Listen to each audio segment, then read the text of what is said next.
there, everybody. My name is Lewis Wieland, and for almost 35 years, I've published the official relocation guides on Atlanta that are distributed on behalf of the First Multiple Listing Service of Atlanta. The First Multiple Listing Service of Atlanta is the third largest multiple listing service in the United States. And the purpose of the First Multiple Listing Service is to provide information to realtors. And also they contain all the listings of homes for sale, not only residential, but also business, commercial properties, land, office, and commercial leases. And basically they provide training for agents through their 3 offices.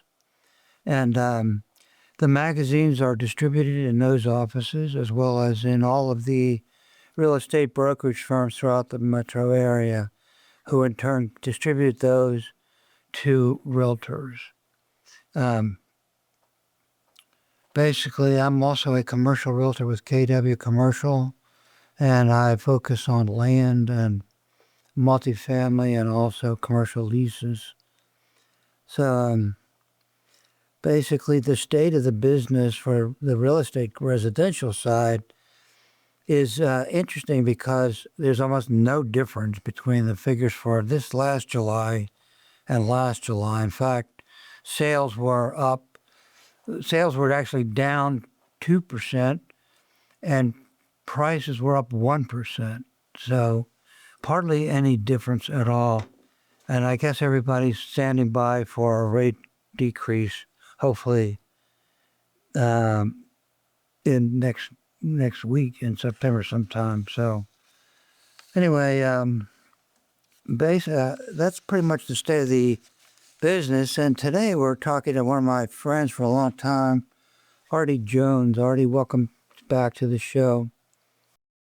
Thank you, Lou. Thanks for the invitation, and I look forward to chatting with you. Thanks for taking time. I know you're busy.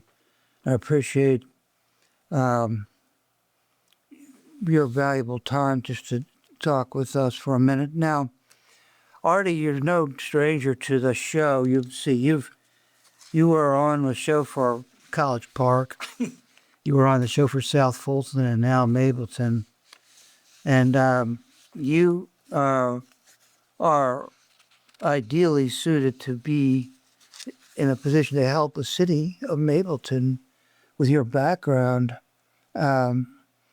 You were have a master's degree in public administration from Valdosta State, and you've been extremely helpful in bringing business to the other cities where you worked as a director of economic development in College Park and South Fulton. And so let me just ask you this question, Artie. I've got 2 pages of their accomplishments here. Instead of reading off everything that you've accomplished and all the business that you've brought or helped bring to the other areas where you've been in before even College Park down in South Georgia. What do you think? What would you say? What are you most proud of, Artie, in terms of some of your accomplishments, and how many years have you been involved in economic development altogether? Okay. Well, thanks for that question, Lou. I've been doing economic development since 1999. From, as far as Southeast Georgia, the Brunswick, Georgia area, St. Mary's, Georgia, all the way up to College Park, South Fulton, and now the city of Mableton, Georgia, the newest city in Cobb County and the largest city in Cobb County. It's my proudest accomplishment. Is kind of hard to put my finger on one of them. Believe it or not, my proudest accomplishments are being able to attract business to communities to be able to provide those jobs that provide living wages, and for people to be able to provide for their families. One of my most notable accomplishments is probably being able to attract the BMW technical training facility to the city of College Park. This was a multi-state project. Our community was, or our state was competing against Alabama and also South Carolina to be able to attract the BMW technical training facility, which 10,000 trainees come through this training facility on a annual basis.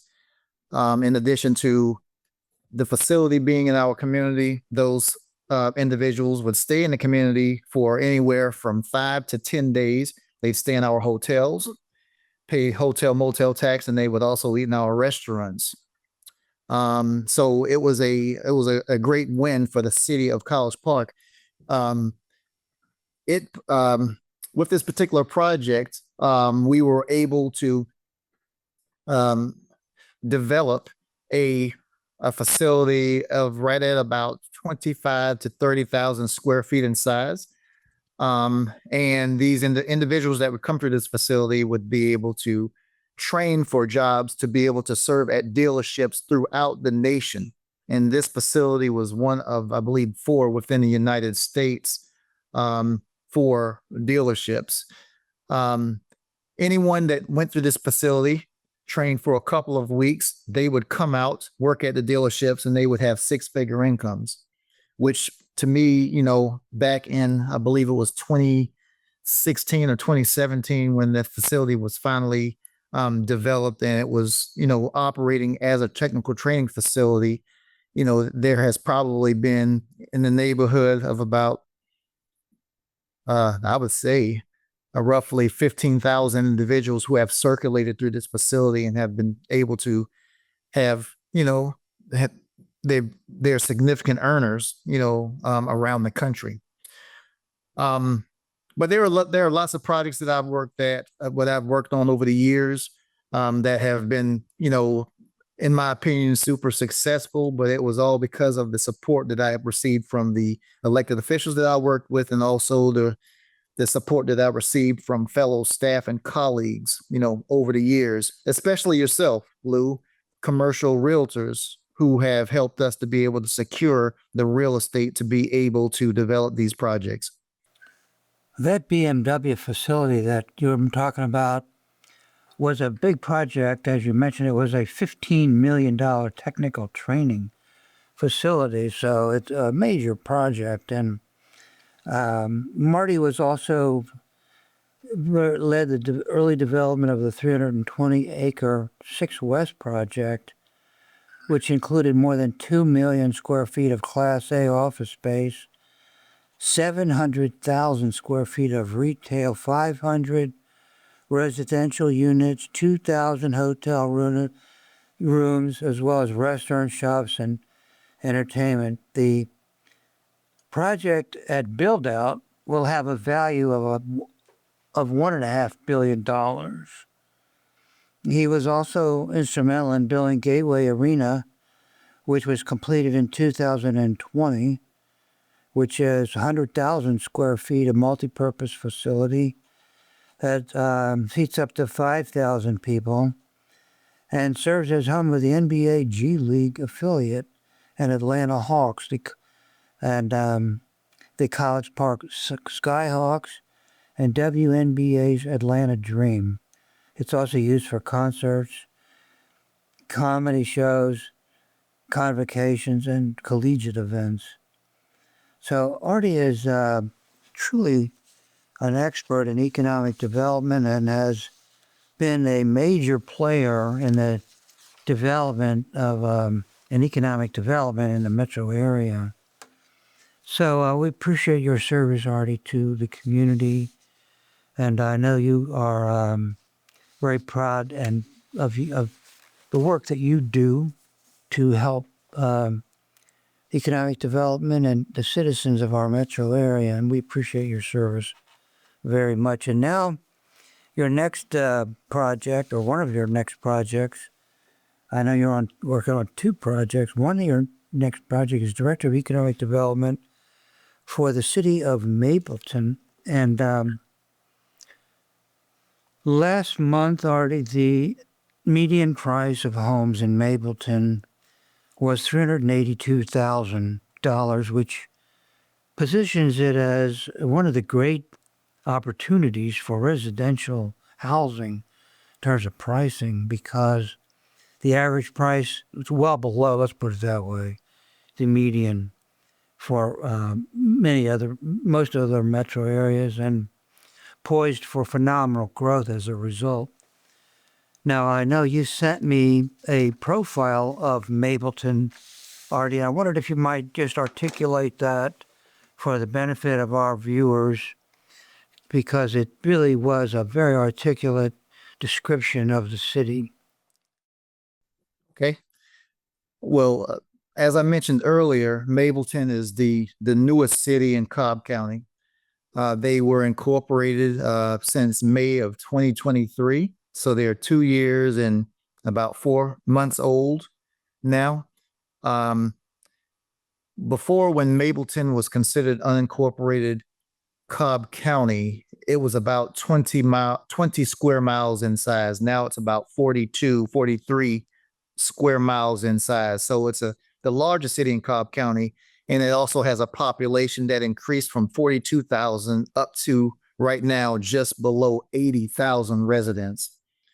The demographic breakdown of those residents, it's right at about 43% African American, about 30% white, and then about 7.5% Hispanic.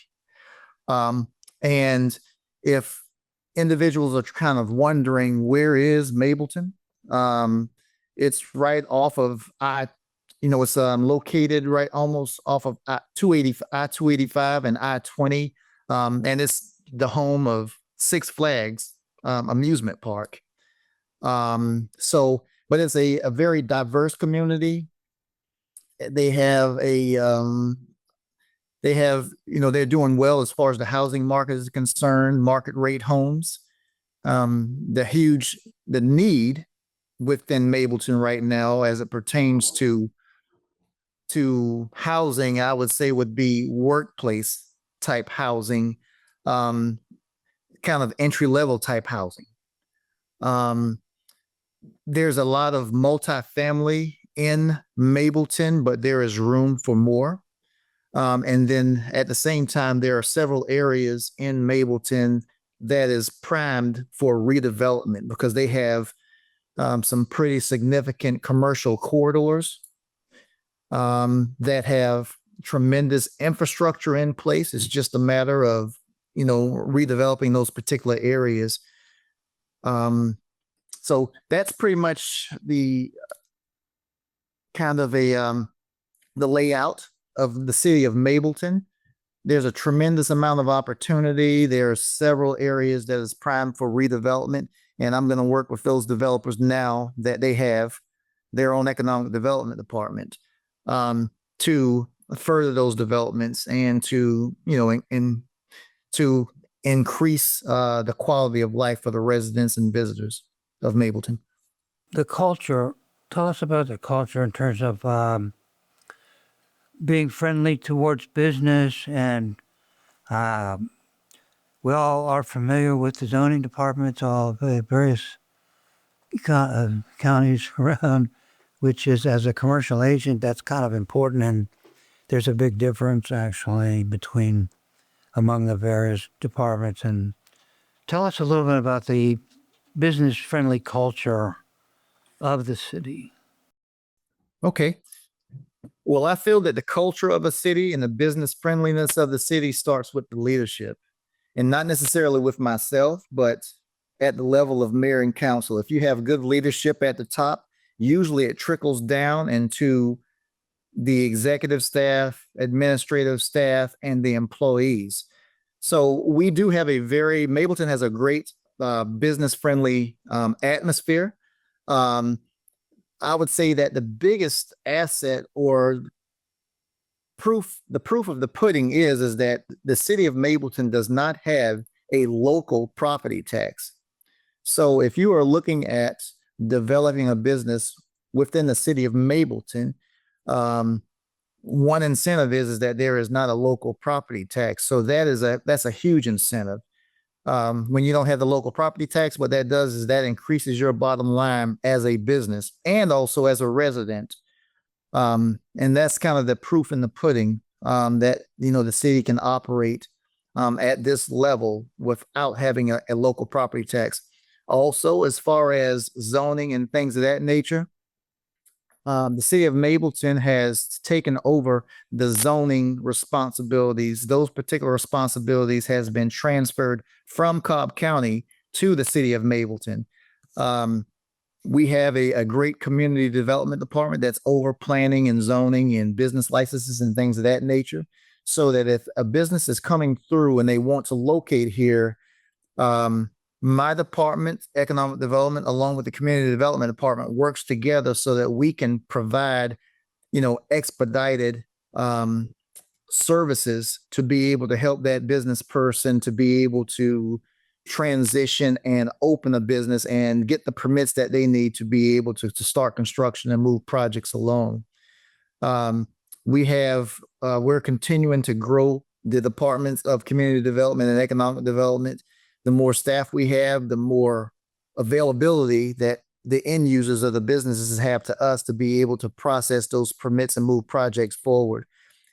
So we are business friendly. Let me see if I understand you correctly, Artie.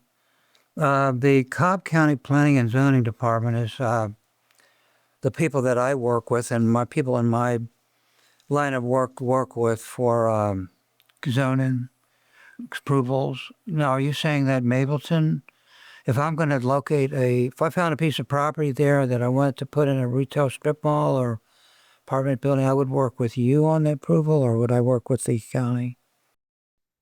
No, you would work with the city of Mableton, and you would work through the community development department with the city of Mableton. So you would not go to the county. As a matter of fact, on last year was the first year that the business license department actually took over from Cobb County. So if you have to get a business license, you don't go to Cobb County anymore. You come to the city of Mableton for those particular the business occupation license. And how is that beneficial to people like me? Well, I'm not familiar with Cobb County and the processes that people have to go through to get business licenses through the county.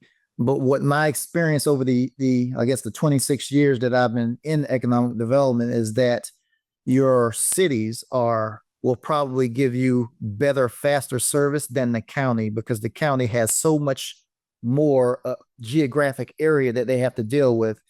Because of that, there's going to be more volume of people applying for these permits and licenses. And as a result of that, sometimes you don't get that individualized attention that that you now can get through the city of Mableton. I can definitely see how that would be helpful for sure.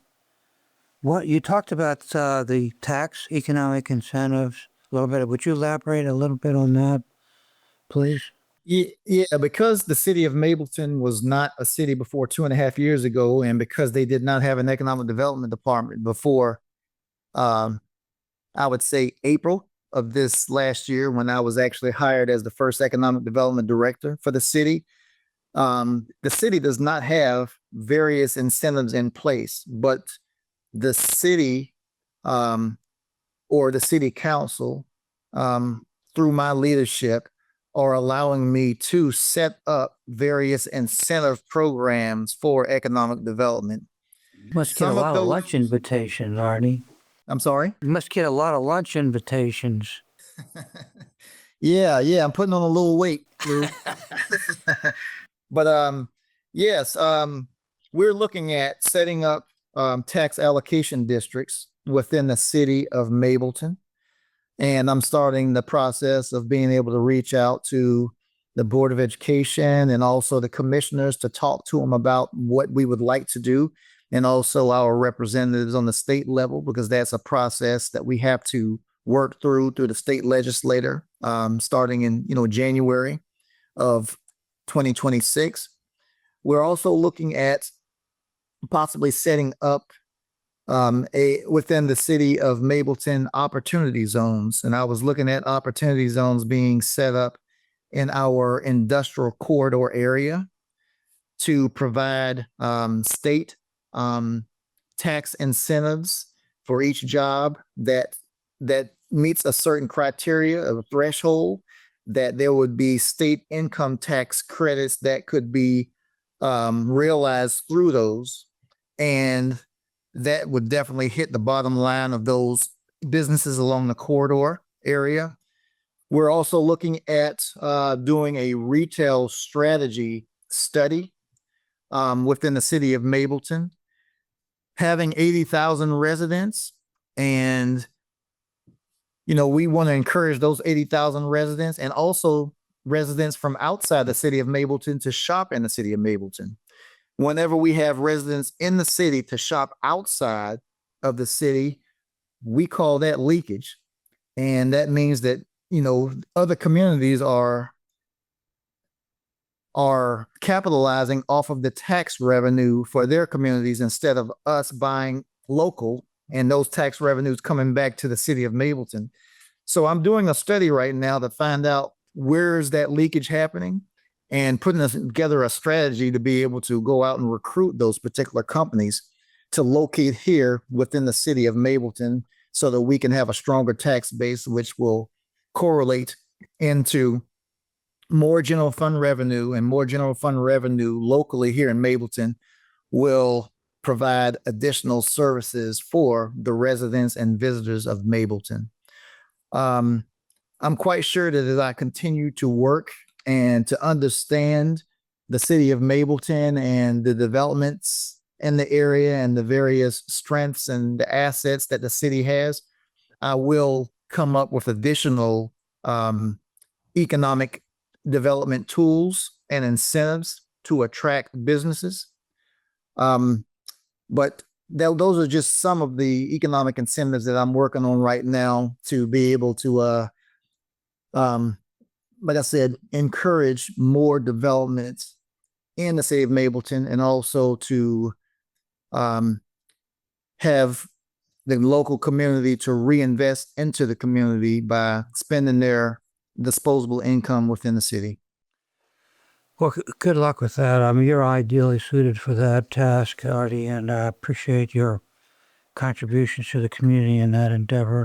Just moving to another topic, the King City Advisors as an entity that you've recently started, and we've been seeing it on the social media. Tell us a little bit about this organization and how the purpose and how people benefit from this. Okay. Well, King City Advisors is actually not something new. It's something that I've done for a number of years. It's just that I never branded it as King City Advisors under that name. But King City Advisors is basically an economic development consulting firm that I consider it to be the short-term economic development answer for long-term economic development